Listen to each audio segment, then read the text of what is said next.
नमस्कार, आप देख रहे हैं वीके न्यूज और मैं दृष्टि उपाध्याय। भले अवमानना के मामले में वरिष्ठ अधिवक्ता प्रशांत भूषण ने 3 महीने की कैद और 3 साल तक वकालत पर प्रतिबंध लगने से बचने के लिए सुप्रीम कोर्ट के 1 रुपए का जुर्माना भरने की सजा को स्वीकार किया हो, लेकिन अब भी प्रशांत भूषण की मुसीबतें कम नहीं हुई हैं और उन पर फिर से कानूनी शिकंजा कसना शुरू हो गया है। खबर है कि अब बार काउंसिल ऑफ इंडिया ने प्रशांत भूषण के खिलाफ गैर पेशेवर व्यवहार के लिए मुकदमा चलाने का मन बना लिया है। सुप्रीम कोर्ट के खिलाफ अपमानजनक ट्वीट्स करने पर बार काउंसिल ऑफ इंडिया चाहता है कि प्रशांत भूषण के खिलाफ मुकदमा चलाया जाए। टाइम्स ऑफ इंडिया की एक रिपोर्ट के मुताबिक एक विशेष वीडियो कॉन्फ्रेंसिंग मीटिंग में बार काउंसिल ऑफ इंडिया के उपाध्यक्ष सतीश देशमुख ने प्रशांत भूषण के मामले को संज्ञान में लिया और दिल्ली बार काउंसिल को निर्देश दिया है कि प्रशांत भूषण के मामले का विश्लेषण किया जाए। उन्होंने कहा है कि उचित साक्ष्य मिलने पर अनुशासनात्मक कार्रवाई की व्यवस्था की जाए।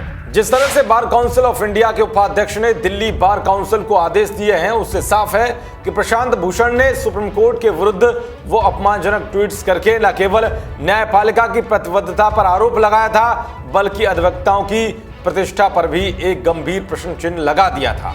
दरअसल एडवोकेट्स एक्ट की धारा 24A के तहत अगर कोई वकील नैतिक भ्रष्टता से जुड़े किसी अपराध में दोषी पाया जाता है तो वो कानूनी प्रैक्टिस नहीं कर सकता या किसी राज्य की बार काउंसिल के रोल पर नहीं रह सकता। अधिवक्ता अधिनियम की धारा 24 में कहा गया है कि पेशेवर कदाचार के दोषी पाए गए वकील को अदालतों में प्रैक्टिस करने से निलंबित किया जा सकता है या उनके लाइसेंस पूरी तरह से रद्द कर दिया जा सकता है।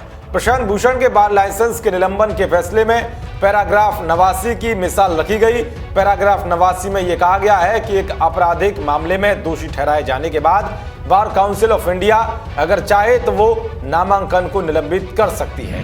यानी कि जिस तरह से बार काउंसिल ऑफ इंडिया ने प्रशांत भूषण मामले पर संज्ञान लेते हुए निर्देश दिए हैं, वो साफ करते हैं कि आने वाले दिनों में प्रशांत भूषण की मुश्किलें बढ़ने वाली हैं। बता दें कि प्रशांत भूषण ने सुप्रीम कोर्ट के मुख्य न्यायाधीश एस बोबड़े को बाइक पर बैठकर फोटो खिंचवाने पर एक आपत्तिजनक ट्वीट किया था। इसमें उन्होंने सुप्रीम कोर्ट पर न्याय की आवाज को दबाने का आरोप लगाया था। इसके अलावा उन्होंने राम जन्मभूमि परिसर के भूमि पूजन को लेकर सुप्रीम कोर्ट पर लोकतंत्र की हत्या में हाथ बटाने का आरोप भी लगाया था।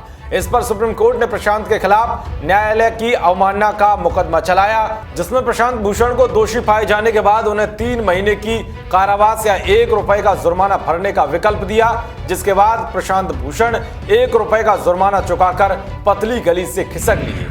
अब भी प्रशांत भूषण के तेवर में तनिक भी बदलाव नहीं आया है। उन्होंने फिर केंद्र सरकार को खरी खोटी सुनाते हुए सरकार को कुटिलता का प्रतीक बताया। दबी जुबान में उन्होंने सरकार पर न्यायालय को नियंत्रित करने का आरोप भी लगाया। ऐसे में बार काउंसिल ऑफ इंडिया की ओर से अनुशासनात्मक कार्रवाई स्वाभाविक है। देश और दुनिया की तमाम खबरों को पाने के लिए देखते रहिए वीके न्यूज। नमस्कार।